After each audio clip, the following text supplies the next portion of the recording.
nous avons à nouveau à convertir des mesures, cette fois-ci en centigrammes. Nous avons 27 décigrammes.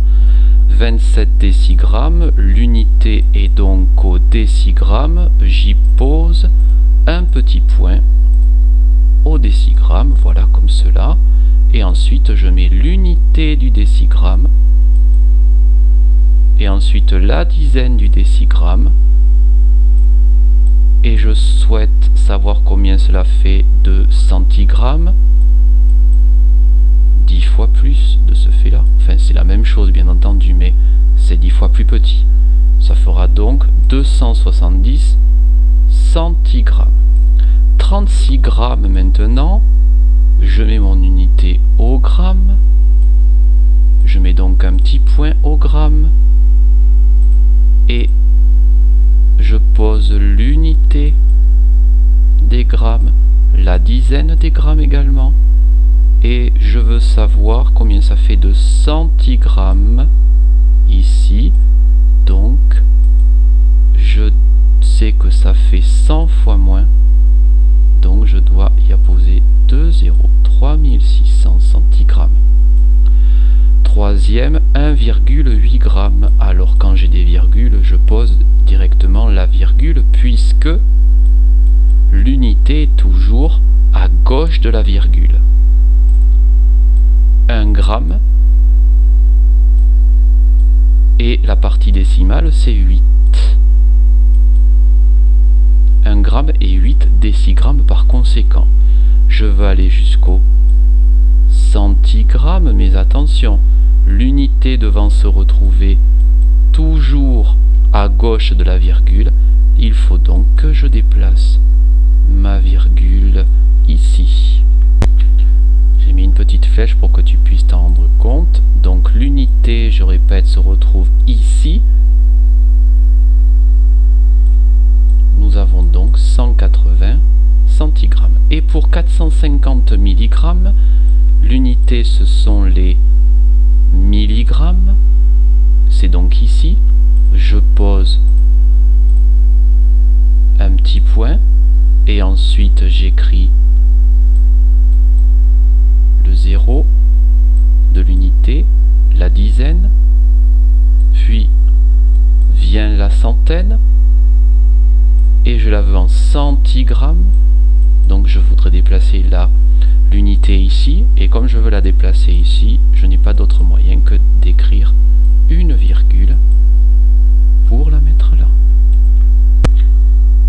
Je le recopie, virgule 0, ça n'a pas d'intérêt de mettre virgule 0000 jusqu'à l'infini, donc je recopie uniquement 45 centigrammes.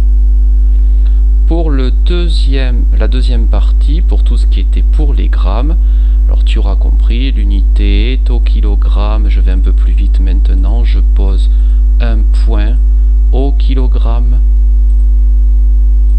et je pose le 5, je le veux en grammes. Comme les grammes sont 1000 fois plus petits, voilà ce que cela donnera. C'est donc 5000 grammes. 1 kg 190 grammes, j'ai l'unité au kilogramme.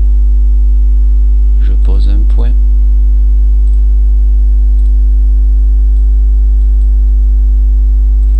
Et ensuite un autre point au gramme. 190 grammes, j'y appose donc d'abord l'unité, la dizaine et la centaine, et je vois que le tout fait 1190 grammes. Je l'écris.